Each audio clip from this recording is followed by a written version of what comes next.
नमस्कार, big news big analysis में आपका स्वागत है। मैं हूं दीप्ति शाही सिंह। हमारे देश को आजाद हुए काफी साल गुजर चुके हैं, लेकिन हमारे देश के जो कानून हैं वो आज भी वही पुराने कानून जिनसे हमारा जो देश है वो चलता आ रहा है। इन्हीं बातों को ध्यान में रखते हुए मोदी सरकार ने एक बड़ा कदम उठाया और इन कानूनों में बड़े बदलाव लाने की कोशिश की। और उसको ध्यान में रखते हुए आईपीसी, सीआरपीसी और इंडियन एविडेंस एक्ट में एक बड़ा बदलाव लाया गया। इन कानूनों को इनका संशोधन किया गया, इनके नाम में बदलाव किए गए। तमाम ऐसे बदलाव लाए गए जो आज के समय के लिए प्रासंगिक हैं। आज बिग न्यूज बिग एनालिसिस में हम इसी का विश्लेषण करेंगे कि ये कानून, इन कानूनों में बदलाव लाना क्यों बेहद जरूरी था, क्यों जरूरी था इन कानूनों में संशोधन करना। क्योंकि कहीं ना कहीं अगर अब की बात करें तो ये कानून बदलाव के बाद हमारे वर्तमान समय के लिए जो है उपयोगी साबित होंगे।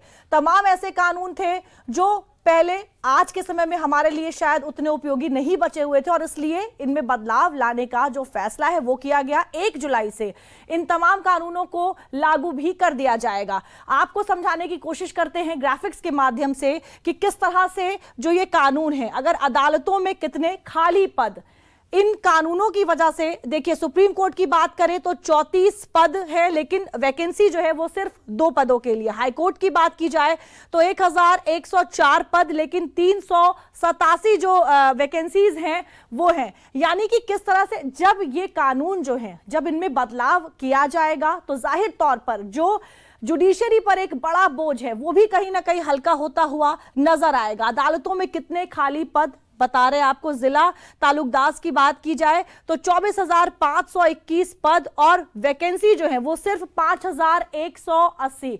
और गौर करने वाली बात है कि जो पुराने कानून थे वो कहीं ना कहीं दंड की बात करते थे, लेकिन अब जब इन कानूनों में एक बड़ा बदलाव लाया जा रहा है तो इनमें कोशिश की जा रही है कि लोगों को दंड नहीं, न्याय मिले। क्योंकि जो पुराने कानून थे वो दंड की बात करते थे, जिसकी बहुत बड़ी वजह यह भी थी कि पहले हमारा देश जो है वो गुलाम देश था, लेकिन आज हमारा देश एक आजाद देश है। आज हमें ऐसे कानूनों की जरूरत है जो हमें न्याय दिला सके, जो आज की व्यवस्था से कहीं ना कहीं वाकिफ भी हूं और कहीं ना कहीं वो हमारे लिए उपयोगी भी साबित हो। और किस तरह से अदालतों में जो मुकदमों का बोझ है वो भी आपको एक बार समझाने की कोशिश करेंगे ग्राफिक्स के माध्यम से कि हमारे अदालतों में, भारतीय अदालतों की अगर बात की जाए तो इन पुराने कानूनों की वजह से किस तरह से जो मुकदमों का बोझ है वो हमारी अदालतों में मुकदमों का बोझ, कोर्ट लंबित मामले, पेंडिंग मुकदमे 5 करोड़। जिला और तालुके की बात की जाए तो 4.31 करोड़ जो मामले हैं वो पेंडिंग पड़े हुए हैं। 25 हाई कोर्ट है, लेकिन जो मामले हैं लंबित वो 59.78 लाख मामले हैं। इसी तरह अगर सुप्रीम कोर्ट की बात की जाए तो 79,778 मामले जो हैं वो वहां पर लंबित पड़े हुए हैं। क्योंकि जो कानून है वो पुराने हैं तो कहीं ना कहीं जो प्रक्रिया है वो भी एक लंबा समय लेती है। मैन पावर कम है, लेकिन जो केसेस है वो काफी लंबे लंबे समय से चले आ रहे हैं।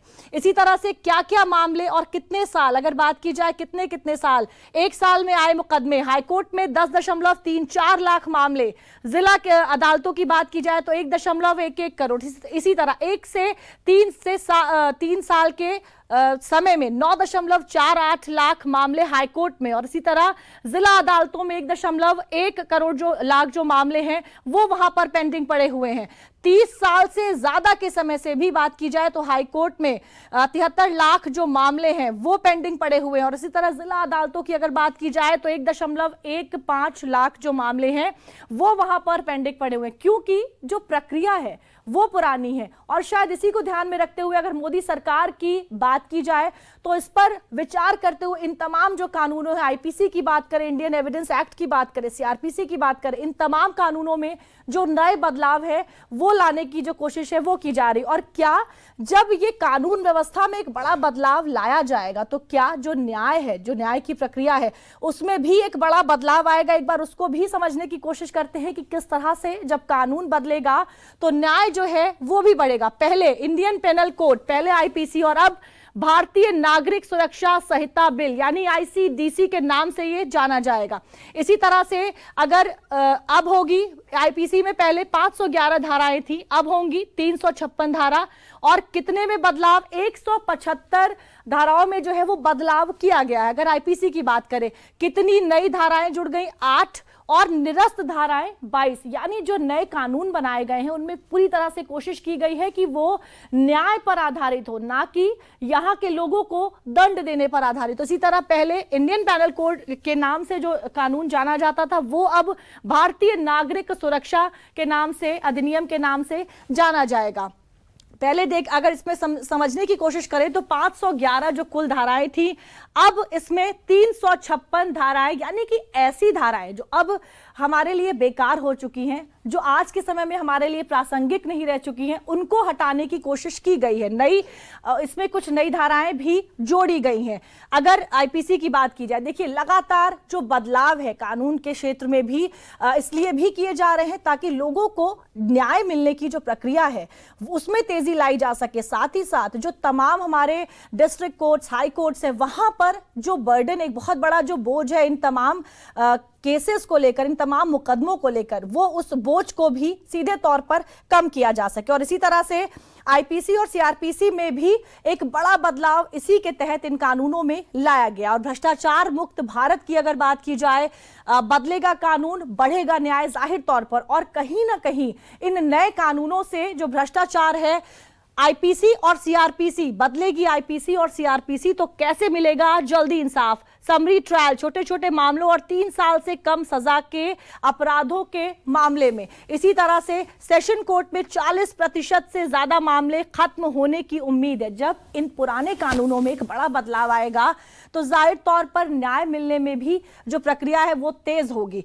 सेशन कोर्ट में 40% से ज्यादा जो मुकदमे, पुलिस को 90 दिन में चार्जशीट दाखिल करनी होगी। आईपीसी और सीआरपीसी में क्या कुछ नए बदलाव आएंगे वो आपको बता रहे हैं कि अब पुलिस को 90 दिन में चार्जशीट दाखिल करनी होगी। यानी जो पुलिस की प्रक्रिया है उसमें भी तेजी लाने की कोशिश की गई है, पारदर्शिता की कोशिश की गई है। 180 दिन 6 महीने में जांच पूरी करके ट्रायल शुरू करना ही होगा किसी भी तरीके से। 180 दिन 6 महीने में जांच को, प्रक्रिया को पूरा करके ट्रायल को शुरू करना, क्योंकि जांच प्रक्रिया में ही इतनी देरी हो जाती है कि ट्रायल शुरू होने में एक लंबा वक्त लग जाता है। अदालत को 60 दिन के भीतर आरोपी पर जो आरोप है वो तय करने होंगे। तमाम ऐसे केसेस हम देखते हैं 20, 30 सालों से चले आ रहे हैं, कई पुश्तों में वो केस चले आ रहे हैं, लेकिन उनका जो न्याय है उस मामले को लेकर नहीं मिल पाता है। 30 दिन के अंदर कोर्ट को भी जो अपना फैसला है वो सीधे तौर पर सुनाना होगा। आईपीसी की बात करें, सीआरपीसी की बात करें, इंडियन एविडेंस, इन तीनों ही कानूनों में एक बड़ा बदलाव और ये पहल की मोदी सरकार ने। और अब इन कानूनों को 1 जुलाई से लागू भी कर दिया जाएगा। आदेश की कॉपी 7 दिन के अंदर ऑनलाइन अपलोड भी करनी होगी। तकनीक की भी एक बहुत बड़ी जो मदद है वो इन नए कानूनों में ली जाएगी। सीधे तौर पर जो समरी ट्रायल है, छोटे छोटे मामलों और 3 साल से कम सजा के अपराधों के मामले में समरी ट्रायल्स किए जाएंगे। और जाहिर तौर पर जब इस तरह के नए कानून आएंगे तो जल्द से जल्द जो न्याय मिलने की प्रक्रिया है वो भी कहीं ना कहीं पूरी होगी। और अदालतों पर जो एक बड़ा बोझ है, एक लंबे समय तक जो प्रक्रिया चलती रहती है, वो भी कहीं ना कहीं कम होती हुई नजर आएगी। और साथ ही साथ जजों की जो संख्या है उसको भी बढ़ाने की जो कोशिश है वो की जाएगी, क्योंकि जब जजों की संख्या बढ़ाई जाएगी तो जो कार्रवाई है वो भी तेज होगी। आईपीसी और सीआरपीसी में एक बड़ा बदलाव 1 जुलाई से, पिछले साल ही इस कानून को जो है मान्यता मिल गई थी, लेकिन 1 जुलाई 2024 से इसको लागू भी किया जाएगा। अगर भारत की बात की जाए तो किस तरह से, देखिए 180 दिन 6 महीने में जांच पूरा करके जो ट्रायल है उसको शुरू भी करना होगा। और जजों की जो संख्या है उसको भी बढ़ाया जाएगा। अभी जिन प्रक्रिया पर काम चल रहा है, कोर्ट्स की बात करें तो उस प्रक्रिया में भी एक बड़ा बदलाव इससे देखने को मिलेगा। पहले जो कानून थे वो पुराने समय, आजादी के पहले के, जो ब्रिटिशर्स हमारे देश में बनाकर गए थे, लेकिन अब उन कानूनों का जो मकसद है, जिस मकसद से वो बनाए गए थे, वो मकसद अब रह नहीं गए। इसलिए इन कानूनों में एक बड़ा बदलाव भी लाया गया है। और अदालतों में जो पद है वो भी एक लंबे समय से खाली पड़े हुए, कहीं ना कहीं उनको भरने की जो प्रक्रिया है वो भी शुरू की जा रही है। और जब कानून प्रक्रिया में एक बड़ा बदलाव आएगा तो जाहिर तौर पर जो न्याय है वो तेज मिलेगा। और किस तरह से कानूनों का जो मकर जाल है उसको खत्म करने की जो कोशिश है वो भी सीधे तौर पर की जा रही है, क्योंकि बहुत से ऐसे कानून कानून थे जो अब हमारे काम के नहीं रह गए। और अदालतों में कितने खाली पद है वो भी हमने आपको बताया, उनको भी भरने की जो कोशिश है वो की जाएगी। और किस तरह से जब नए कानून आएंगे तो जो पुराने कानूनों का एक बड़ा मकर जाल है उसको भी खत्म करने की कोशिश की जाएगी। और इस पूरे मामले में हिट एंड रन केसेस को लेकर भी जो कानून है वो लागू किया गया था, लेकिन हालांकि अभी उस कानून को लागू नहीं किया जाएगा। उसे छोड़कर बाकी जो तमाम कानून है आईपीसी, सीआरपीसी और इंडियन एविडेंस एक्ट, उसको लागू कर दिया जाएगा। हिट एंड रन से जुड़े प्रावधान पर अभी जो रोक है वो लगी रहेगी, उसकी जो समीक्षा है वो की जाएगी और तब उसको बाद में एक नए संशोधन के साथ लागू किया जाएगा। इन कानूनों में बदलाव एक बड़ी मांग भी थी। अगर अदालतों की बात की जाए तो तमाम ऐसे खाली पद थे अदालतों में जिनको लेकर सरकार ने एक लंबा विचार विमर्श किया और इन बातों पर ध्यान दिया गया कि किस तरह से नई जो कानून प्रक्रिया है उसको बेहतर बनाया जा सकता है, लोगों के लिए उपयोगी बनाया जा सकता है। तमाम ऐसे मुद्दों को लेकर विचार किया गया और इसको लेकर एक बड़ा जो कानून है वो बनाया गया। अगर अदालतों में मुकदमों के बोझ की बात की जाए तो देखिए, पेंडिंग मुकदमे कोर्ट में 5 करोड़ लंबित मामले, जिला और तालुके की बात की जाए तो 4.31 करोड़ मामले जो हैं वो लंबित पड़े हुए हैं। 25 हाईकोर्ट है लेकिन मामले 59.78 लाख। सुप्रीम कोर्ट की बात की जाए तो 79,768 मामले, यानी कि जो कोर्ट है वो कम है लेकिन जो मामले हैं, जो केसेस हैं, उनकी एक बड़ी और भारी संख्या है। और कहीं ना कहीं ये भी एक बड़ी वजह है कि न्याय मिलने में, न्याय देने में लोगों को देरी होती है। तमाम ऐसे अपराधी हैं जो न्याय ना मिलने से, जिनको सजा ना होने से वो लंबे समय तक बाहर होते हैं, कानून के शिकंजे से बाहर घूम रहे होते हैं। और देखिए किस तरह से क्या क्या मामले, कितने कितने साल, अगर बात की जाए तो एक साल में कितने मुकदमे, हाईकोर्ट में 10.34 लाख मामले, और अगर जिला अदालतों की बात की जाए तो 1.11 करोड़ जो मामले हैं वो वहां पर है। लंबे समय से कई कई साल हो जाते हैं और इन मामलों के जो निपटारा है वो नहीं हो पाता है। 10 से 20 साल हाईकोर्ट में 11.38 लाख मामले, अगर जिला अदालतों की बात की जाए तो 35.3 लाख मामले वहां पर पेंडिंग पड़े हुए। इसी तरह 20 से 30 साल 2.21 लाख मामले।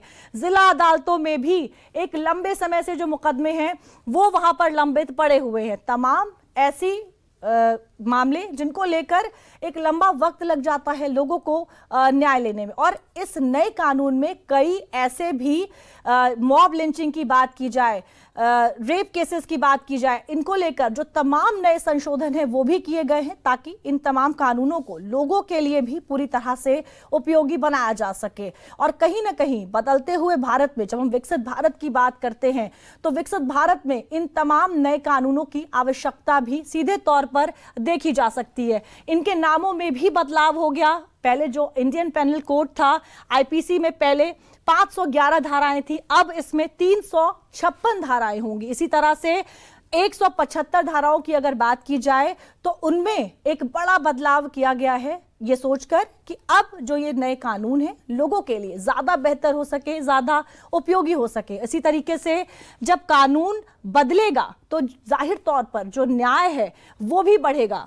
इंडियन पेनल कोड, अब भारतीय नागरिक सुरक्षा संहिता बिल, और बार बार इस चीज को लेकर इस पर जोर दिया गया है कि इन कानूनों में दंड से ज्यादा न्याय की बात की जाए। दंड देने के लिए नहीं बल्कि आम जन को, देशवासियों को न्याय देने के लिए इन कानूनों को बनाया जा रहा है। एक लंबे समय से इसको लेकर जो विचार विमर्श है वो किया जा रहा था और अब 1 जुलाई 2024 को इसको लागू भी कर दिया जाएगा।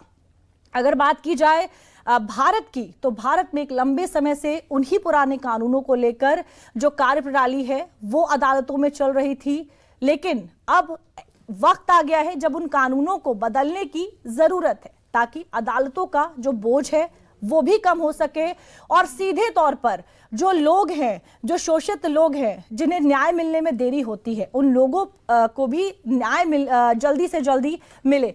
देखिए, भ्रष्टाचार मुक्त भारत संकल्प के साथ बढ़ते हुए कदम, नोटबंदी, काला धन जमा करने वालों पर प्रहार, बड़े बड़े फैसले जो मोदी सरकार ने लिए, सारा पैसा बैंकिंग प्रणाली में वापस लाया गया।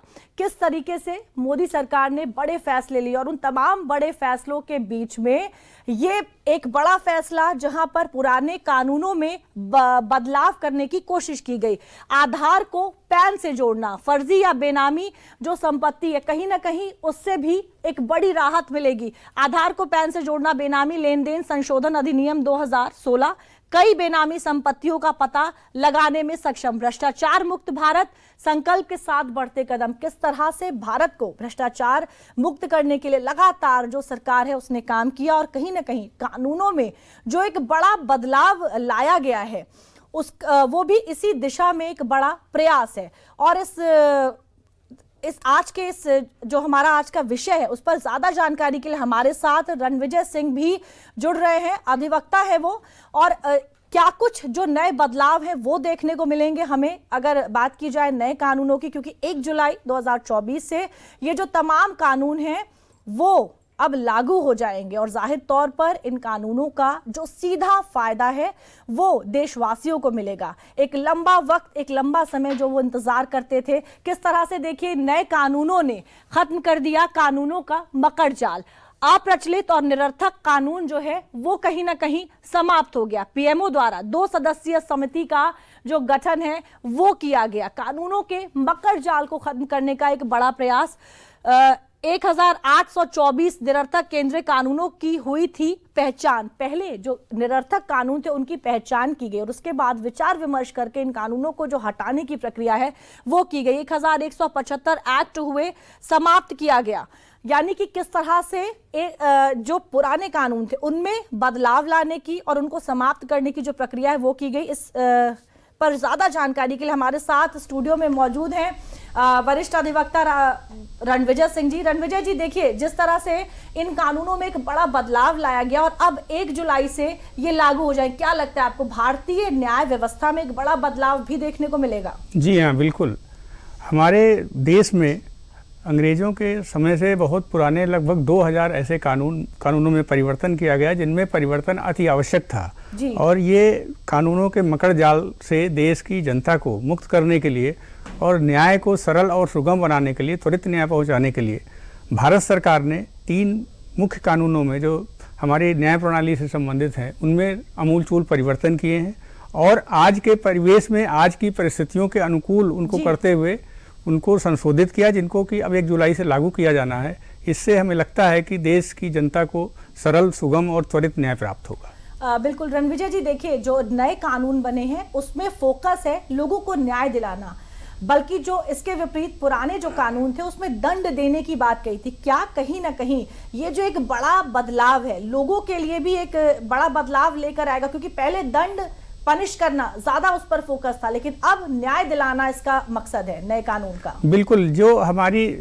जो पुरातन हमारी सभ्यता और संस्कृति के अनुकूल किया गया है। हमारे यहाँ जो कानून की व्यवस्था थी वो सुधार करने की व्यवस्था थी, ना कि लोगों को दंडित करने की, जिसके कानून के नाम से ही ये परिलक्षित होता है। जैसे कि पहले भारतीय दंड संहिता थी, अब भारतीय न्याय संहिता हुई है। ये जो कानून बनाए गए हैं ये देश के लोगों के साथ न्याय करने के लिए बनाए गए हैं। और अंग्रेजों ने जो कानून बनाए थे वो देश के नागरिकों को दंडित करने के लिए बनाया था। जो भी व्यक्ति अंग्रेजों के खिलाफ या विदेशी हुकूमत के खिलाफ आवाज उठाता था उनको दंडित किया जाता था। अब जो कानून बनाए गए हैं वो सरकार ने देश के नागरिकों को न्याय प्रदान करने के लिए बनाए गए। इसी कारण से मुझे लगता है कि उसका नाम में परिवर्तन किया गया है। उसका जो नाम है वो दंड संहिता के बजाय भारतीय न्याय संहिता रखा गया। बिल्कुल बिल्कुल। देखिए रणविजय जी, जब हम अपनी भारत देश की बात करें, न्याय व्यवस्था की बात करें, तो सालों से जो मुकदमे हैं लोगों के वो लंबित पड़े रहते थे मामले। हम हाईकोर्ट की बात करें, डिस्ट्रिक्ट कोर्ट की बात करें, 20-20, 30-30 साल पुराने मामले जो है वो पेंडिंग होते थे। क्या अब इन नए कानूनों के आ जाने से जो न्याय मिलने की प्रक्रिया है वो तेज हो जाएगी? जी बिल्कुल तेज हो जाएगी। एक तो उसका कारण ये है कि जो विवेचना का समय है, ट्रायल का जो समय है, उनको थोड़ा सा स्ट्रीमलाइन किया गया है। और जो कानूनों का मकड़ जाल था, जैसे आईपीसी भारतीय दंड संहिता में 511 धाराएं हुआ करती थी, उनको घटा के अब लगभग 400 के अंदर लेके आए हैं। और इसके अलावा दंड प्रक्रिया संहिता में भी जो विवेचना का समय है, चार्जशीट दाखिल करने का समय है, ट्रायल का है, इन चीज़ों को भी थोड़ा सा स्ट्रीमलाइन किया गया है, जिससे देश के नागरिकों को त्वरित न्याय प्राप्त होगा, ऐसी मुझे आशा है। जी बिल्कुल। और रणविजय जी, जब हम इन कानूनों को, नए कानून को देखते हैं तो कहीं ना कहीं से पारदर्शी बनाने की भी कोशिश की गई है। अगर भ्रष्टाचार की बात करें, खास तौर से अदालती मामलों में, क्या कहीं ना कहीं उसमें भी एक बड़ी कमी देखने को मिलेगी? नहीं, देखिए, ऐसा है कि पारदर्शिता तो मूल मंत्र है। अगर जिस व्यक्ति के खिलाफ कोई आरोप लगाया जाता है जी, उसको जब चार्जशीट दाखिल होती है न्यायालय में, तो उसको उसकी एक प्रति मिलेगी। क्या क्या उसके खिलाफ साक्ष्य एकत्रित किए गए हैं वो उसमें सम्मिलित होंगे, वो उसको जान सकेगा और जानने के बाद वो अपने आप को डिफेंड कर सकेगा। क्योंकि किसी के खिलाफ मात्र अभियोग पंजीकृत हो जाने से ही वो दोषी नहीं हो जाता है। प्रथम दृष्टया उसके खिलाफ जो साक्ष्य पाए गए हैं वो उसके सामने रखे जाएंगे, उसको भी बचाव का पूर्ण अवसर मिलेगा। तो पारदर्शिता तो पूरी तरीके से रहेगी और जिसकी की सरकार की भी यही मंशा है कि किसी भी व्यक्ति को अपने आप को डिफेंड करने का पर्याप्त अवसर दिया जाए। बिल्कुल। देखिए रणविजय जी, इन कानूनों में बदलाव करने की जो सबसे बड़ी जरूरत थी वो ये थी कि ये कानून बेहद पुराने थे, आज के समय में ये प्रासंगिक नहीं थे। इनमें कई नए ऐसे मामले जोड़े गए। हिट एंड रन की बात करें, हालांकि उसको अभी लागू नहीं किया जाएगा। मॉब लिंचिंग की बात करें तो क्या अब जो अपराधी हैं वो भी इसको लेकर डरेंगे, क्योंकि कई ऐसे नए पहलू हैं जो इसमें जोड़े गए हैं? जी बिल्कुल, जिनके लिए पहले कोई प्रावधान नहीं था क्योंकि ये 19वीं सदी के बने हुए कानून थे और अब इस मौजूदा दौर में अब उनमें बहुत अमूलचूल परिवर्तन की आवश्यकता थी। नए तरीके के अपराध हुए हैं। जैसे आप उदाहरण के लिए जो साइबर क्राइम है, ये बिल्कुल अपने तरीके का नया कानून, नए तरीके का अपराध है। इससे निपटने के लिए इसमें व्यवस्था की गई है। इसी तरीके से बहुत सारे कानून में लूप होल्स होते थे जिनका फायदा उठा के अपराधी वर्षों वर्ष अपने आप को बचाए रखते थे। उनसे भी निजात दिलाने के लिए इस कानून में प्रभावी कदम उठाए गए हैं और मुझे लगता है कि अब देश की जनता को हर विषय पर और कानून त्वरित न्याय प्राप्त होगा और इसके अलावा अपराधी अब अपने किसी भी कानून के किसी लूप होल का फायदा उठा के बच नहीं सकेंगे। जी बिल्कुल सही कहा आपने। और देखिए, इसमें नई भर्तियों की भी बात की गई है। जजेस की बात करें, किस तरह से मुकदमे कई हैं, लेकिन उनका निपटारा करने के लिए जो जजेस की संख्या है वो बेहद कम है। क्या ये भी एक बड़ा बदलाव आपको लगता है इस पूरे मामले में? जी बिल्कुल। हमारे देश में अगर अपराध जो मुकदमे पंजीकृत हैं और उसके प्रोपोर्शनेट अगर जजेस की, ऑनरेबल जजेस की संख्या को देखा जाए तो बहुत कम है जी। इसकी वजह से त्वरित न्याय नहीं हो पाता है। बहुत सारे केसेज में 6-6 महीने की डेट लगती है जी, जबकि उनको 6 महीने के अंदर उनका निस्तारण हो जाना चाहिए। लेकिन चूंकि संख्या जजेस की कम है, इस वजह से उनमें देरी होती है। हमें लगता है सरकार इस ओर भी कदम उठा रही है और जल्दी ही संख्या जो समुचित संख्या के में जजेस का अपॉइंटमेंट होगा और त्वरित न्याय प्राप्त होगा। जी रणविजय जी, हमारे साथ जुड़ने के लिए, बिग न्यूज बिग एनालिसिस में शामिल होने के लिए आपका बहुत बहुत धन्यवाद। तो 1 जुलाई से ये नए कानून जो है इनको लागू कर दिया जाएगा और सीधे तौर पर भारतीय न्याय व्यवस्था में ये एक बड़े बदलाव के रूप में सामने आएंगे। बिग न्यूज बिग एनालिसिस में मेरे साथ फिलहाल के लिए इतना ही। मुझे दीजिए इजाजत। नमस्कार।